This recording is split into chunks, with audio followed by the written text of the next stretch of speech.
ओडिशा के छोटे से गांव में सरस्वती बाल विद्यालय का एक पुराना स्कूल खड़ा है, जहां नासमझ बच्चों की हंसी अब सुनाई नहीं देती।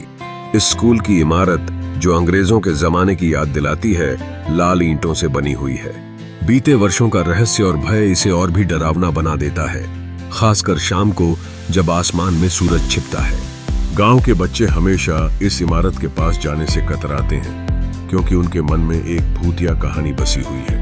यह कहानी विमला मिस की है, जो शैक्षणिक जीवन से सजीव थी। 40 साल पहले उनकी रहस्यमय परिस्थिति में मृत्यु हो गई।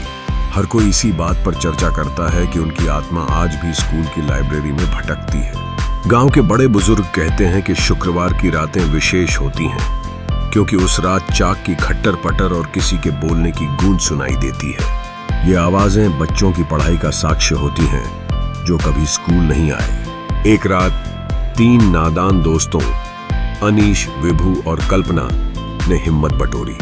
उन्होंने निर्णय लिया कि वे लाइब्रेरी में जाकर देखेंगे कि सच क्या है। उनके हाथों में था कैमरा और टॉर्च, लेकिन डर उनके मन में बसा था। जैसे ही वे लाइब्रेरी के दरवाजे के पास पहुंचे, अपना डर भुलाकर बढ़ने लगे।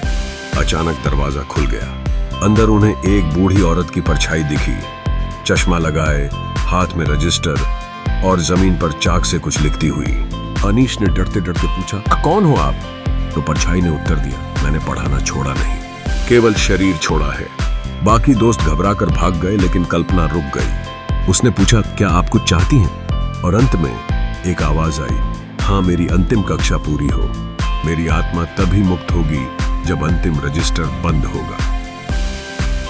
अगले दिन गांव वालों ने हग्गियों की सफाई की और विशेष पूजा रखी, जो विमला मिस को संतुष्ट करने के लिए थी।